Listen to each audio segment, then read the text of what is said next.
सर्वांना नमस्कार.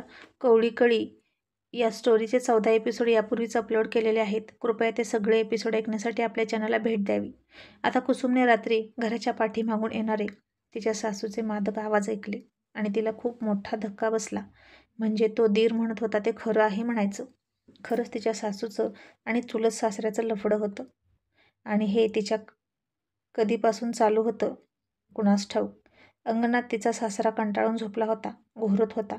मग तिनं दुर्लक्ष केलं, पण ते आवाज वाढत जात होते आणि तिनं पुन्हा कान टवकारले. सगळं ऐकलं तिनं. तिची सासू म्हणत होती, अहो उरका की लवकर, कुणीतरी येईल की. कुणी ऐकलं तर घोळ होईल. आणि तिचा चुलत सासरा म्हणत होता, अगं इतकी वर्ष झालं तरी कुणाला काही कळलं नाही, मग आत्ता कसं कळेल? माझी बायको पण येडपट आणि तुझा नवरा बैल आहे.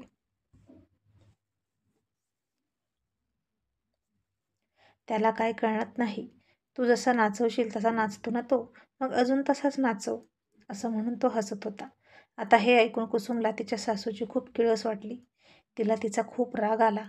आत्ता जावं आणि त्या दोघांना जाब विचारावा असं तिला वाटलं होतं. पण ती काहीच करू शकत नव्हती, कारण इथे सगळे खूप तयारीचे होते. या खेळात मुरलेले खिलाडी होते आणि कुसुम कच्ची खिलाडी होती. आणि ती घाबरून तशीच अंगाचा मुटकुळा करून झोपली. आणि रात्री खूप उशिरा कधीतरी तिला झोप लागली.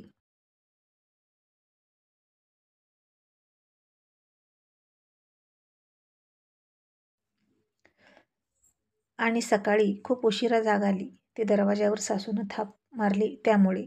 मग तिनं दचकून डोळे उघडले आणि तिला रात्रीचा प्रसंग आठवत सासूचा राग आला.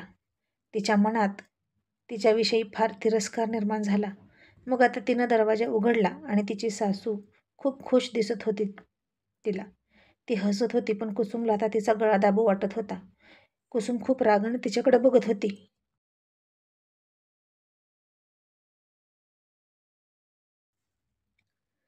आणि सासू तिच्या नवऱ्याला म्हणजे कुसुमच्या सासऱ्याला खूप लाडात म्हणत होती की अहो उठा की, किती झोपाल अजून. आणि सासरासुद्धा तिचा मूड बघून लगेच पाघळला. आणि कुसुम ते सगळं ऐकून तिच्या सासऱ्याची आणि कुबेरची तुलना करायला लागली. खरंच तिचा सासरा तिला बैल वाटला आणि तिचा नवरा वाघासारखा वाटला. असं बायकोनं काही पण करत सुटायचं आणि त्याने तिचे तळवे चाटायचे. काय उपयोग आहे असल्या पुरुषीपणाचा? असल्या पुरुषांनी जगण्यापेक्षा मेलेलं बरं आणि हातात बांगड्या भरलेल्या बऱ्या, असं कुसुमला वाटलं. तिचे वडीलसुद्धा कुबेरसारखे रागीटच होते आणि तेही आईला किती त्रास द्यायचे हे तिनं पाहिलं होतं. आणि तिची आई त्यांचा किती रिस्पेक्ट करायची हेही पाहिलं होतं. आणि त्या दोघांच्या तुलनेत तिला तिचा सासरा नेभळट वाटला.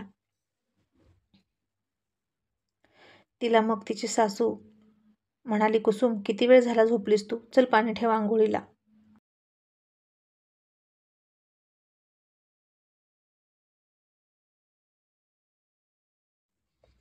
आणि कुसुमनं तिला हो पण नाही आणि नाही पण नाही, काहीच नाही बोलली. तिनं तिचे गाल फुगवले आणि चूल पेटवायला गेली. तिला सासूचा खूप राग येत होता. तिच्याविषयी तिच्या मनामध्ये अजिबात आदर शिल्लक राहिला नव्हता. मग आता तिची सासू तिला कामं सांगायची आणि कुसुम मुद्दाम आडमुठेपणा करायची. नैतिकतेच्या पातळीवरती इतकी घसरली होती की कुसुमला वाटायचं तिची माझ्याशी बोलण्याची सुद्धा लायकी नाही. घाणेरडी बाई अशा भाषेत ती तिचा मनातून तिरस्कार करायची. सासूला तिचं बदललेलं वागणं लक्षात आलं. आता कुसुमला तिच्या सासूचा मान राखण्याची गरज वाटली नव्हती.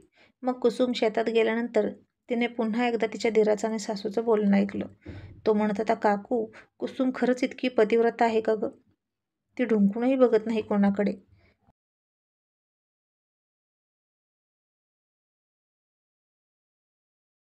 आपल्या वस्तीवर पहिलीच अशी बघतोय बाई मी, जी नवऱ्याशी इतकी प्रामाणिक आहे. नाहीतर इतर बायका लगेच हसायला खेळायला लागतात इतरांबरोबर. पण काकू काय गं, मी खाडा टाकून बघू का? काय म्हणते ती तरी बघू.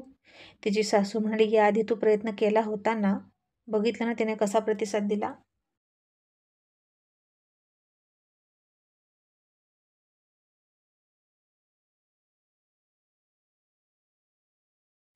आणि माझं एक ऐक, तिच्या नादी लागू नकोस. तिची आई इथे येऊन खूप तमाशा करेल. तिच्या आईचा स्वभाव तुला माहीत आहे ना? खूप करारी बाण्याची आणि हुशार आहे ती. तिला जर कळलं तर. आधीच तिची आई खूप रागीट आहे. तुझं काय करेल कुणास ठाऊक. तिचं सतत लक्ष असतं कुसुमकडे.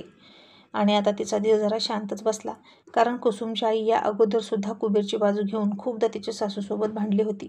पाहुण्या रावळ्यात तिच्या शब्दाला खूप मान होता, पण ते सगळं ऐकून धीराची तिच्यावर अजूनही वाकडी नजर आहे हे तिला समजलं. कुसुम मनातून घाबरली आणि ती 2 दिवसांनी आजारीच पडली. आता ती कोणाशी बोलत नव्हती, खात नव्हती की पीत नव्हती. सासूचं तर तोंडही बघत नव्हती. मग ती तिच्या सासऱ्याला म्हणाली, मामा मला माझ्या आईकडे सोडा ना, मला तिची खूप आठवण येते. आणि तो गप्प बसला. त्यानं तिच्या सासूकडे बघितलं आणि सासूला कुसुमचं वागणं थोडं खटकलं.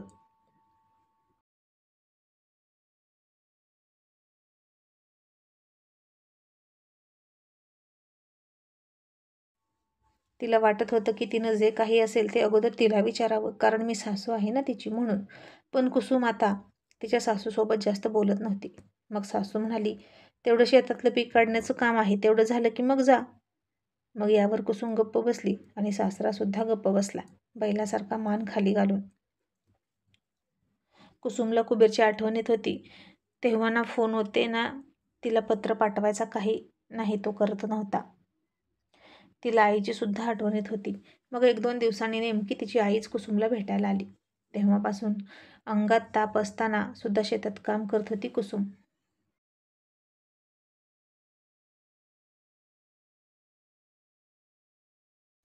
मग कुसुमला आईला पाहून थोडी खुश झाली आणि आईच्या मागे लागली, मला घेऊन चल म्हणून.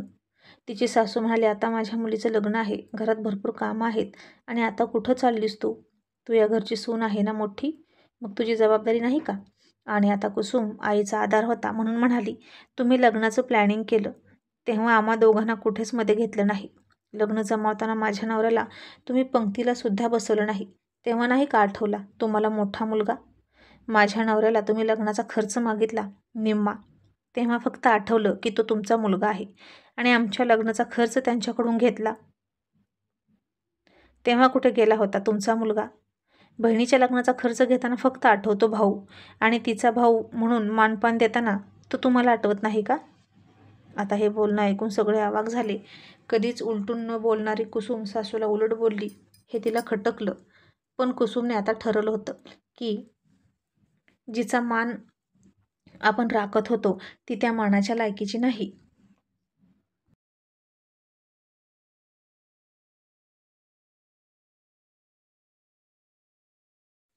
आणि कुसुम म्हणाली, आई मला तुझ्यासोबत घेऊन चल, माझा नवरा येईपर्यंत मी तुझ्यासोबत राहीन. आता कुसुमचा हा पवित्रा पाहून आईसुद्धा निराश झाली, कारण मुलगी आईसमोर सासू सासऱ्यांना उलट बोलते, अशीच आईची शिकवण आहे का असं जग म्हणणार होतं. आई म्हणाली, कुसुम मी तुला नेणार नाही, मी फक्त तुला भेटायला आले होते.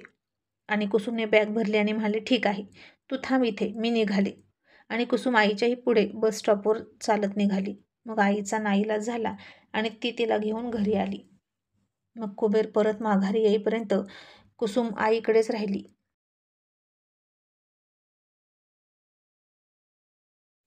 आणि आता त्याच्या बहिणीचं लग्न अगदी 8 दिवसांवर आलं होतं आणि कुबेर घरी आला. 2 बॅगा भरून साहित्य घेऊन आला होता तो. आता संध्याकाळ झाली होती त्याला येता येता, म्हणजे ती शेतातून घरी आली असेल असं त्याला वाटलं. आणि खूप उत्सुकतेने त्यानं कुसुमला हाक मारली, पण ती कुठेच त्याला दिसली नाही. मग तो म्हणाला, आई कुसुम कुठे आहे? त्याची आई म्हणाली, बघ ना, गेली रे निघून आईसोबत. आता आपल्या नंदेचं लग्न आहे, थोडंसं काम करू लागावं तर नाही, अशी असते का थोरली सून?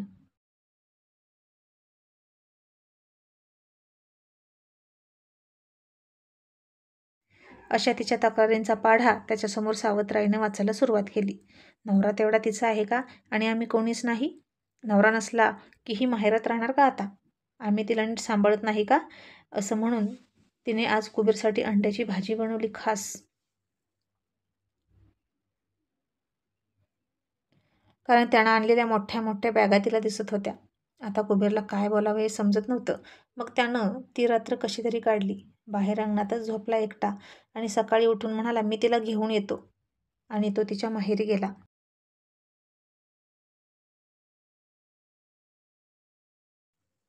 आणि तो गेला हे पाहून त्याच्या सावत्राईने लगेच बॅगा भरून आणलेलं सगळं साहित्य उचकटायला सुरुवात केली.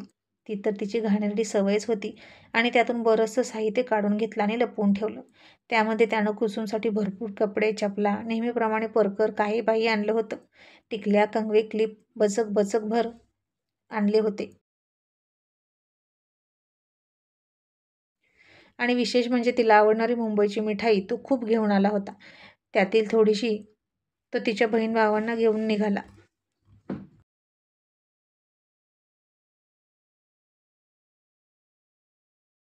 आता तो तिच्या माहेरी गेला तेव्हा ती तिथे सुद्धा शेतात कामाला गेली होती. माहेरी असली तरी तिचं काम सुटत नव्हतं, कारण काम केल्याशिवाय पोटाला अन्न मिळणार नव्हतं. मग संध्याकाळी त्याला आलेला पाहून तिला खूप बरं वाटलं. मग जेवण वगैरे झालं, पण त्यानं तिला काहीही विचारलं नाही, कारण त्याची सावत्राई किती कावेबाज आहे त्याला माहीत होतं. आणि मग सगळ्यांनी अंगणातच अंथरुणं टाकली. आता दोघांचाही नाईलाज झाला, कारण घरी जागा खूप अपुरी होती आणि आम्हाला वेगळं झोपायचं आहे असं तरी कसं म्हणायचं ना आईला. आणि कुसुमची सुद्धा खूप इच्छा होती त्याच्याजवळ झोपण्याची.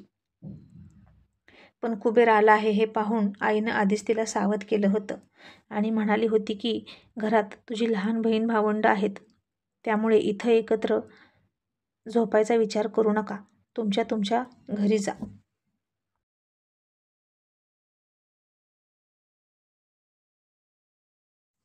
आणि ते सगळं करा.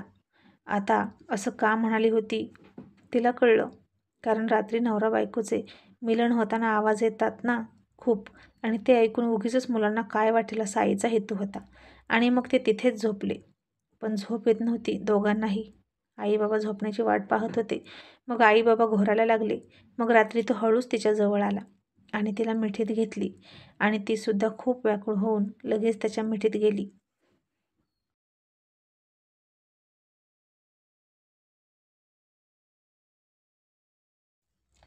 पण चुंबन, आलिंगन याशिवाय दुसरं काहीच करता आलं नाही त्यांना. आता त्याला खूप कसं तरी होत होतं. त्याचा पुरुषार्थ जागा झाला होता आणि तो त्याला झोपू देत नव्हता. तिचंही पूर्ण शरीर मोहरून आलं होतं त्याच्या स्पर्शाने. आणि प्रेमाचा, प्रणयाचा तो आवेग सहन न होऊन तो तिला बाईट करू लागला. आता तिला त्याचे ते लव्ह बाईटसुद्धा खूप आवडायला लागले. त्यानं आता खूप गरजेची होती एकमेकांशी मिलन करण्याची. पण आत खोलीत जावं तर लहान भावंडं झोपली होती आणि बाहेर आई बाबा झोपले होते. तिला समजत नव्हतं की त्याला तृप्त कसा करावा.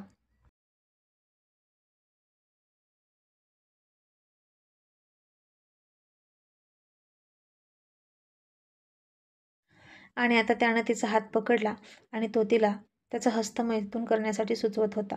तशी कुसुम आणखीन बावरली. आणि हे काय नवीन? असलं काय करायची गरज आहे का असं तिला वाटलं. आणि तिला तिच्या आईचा थोडा रागच आला. जेव्हा ती त्याला पसंत करत नव्हती तेव्हा दोघांना झोपायची सोय करून देते आणि आता अशी करते. एकत्र झोपू नको नका म्हणाली. आता तिने तिचा हात त्याच्या पुरुषार्थावरून हटवला. तिला ते नाही आवडलं हस्तमैथून वगैरे. आणि कुबेरला तर काहीही करून मोकळं व्हायचं होतं. त्यानं पुन्हा तिचा हात पकडून तिला हस्तमैथून करण्याविषयी सुचवलं. ती ऐकत नव्हती. रात्रीचा 1 तरी वाजला असेल. त्याचे ते रोमॅन्टिक चाळे चालले होते. काय करणार? झोपच येत नव्हती.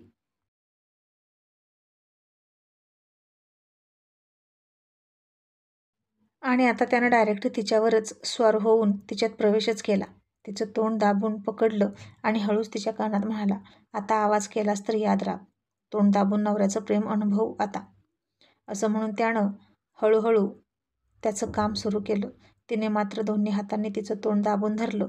खूप मादक उद्गार तिच्या तोंडातून आता निघत होते, पण आतल्या आत. इतक्या दिवसांच्या विरहानंतर तो तिला मिळाला होता, पण त्याचा आनंदसुद्धा मनसोक्त घेता येत नव्हता. त्यानं सुद्धा कसलाही आवाज केला नाही. गुपचूप रिकामा झाला. दमून तिच्या शेजारी पडला आणि पुन्हा गुपचूप होता तिकडे जाऊन झोपला. आणि सकाळी उठल्यानंतर दोघेही एकमेकांकडे बघून उगीचच हसत होते. मग तो तिला म्हणाला, आपण आपल्या घरी जाऊया आज. आणि ती म्हणाली, नाही, मला आता तिकडे यायचं नाही. असं म्हणून तिने त्याला सगळी हकीकत सांगितली. आता कुबेर काय करेल पुढच्या एपिसोडमध्ये बघूयाच. थँक्यू.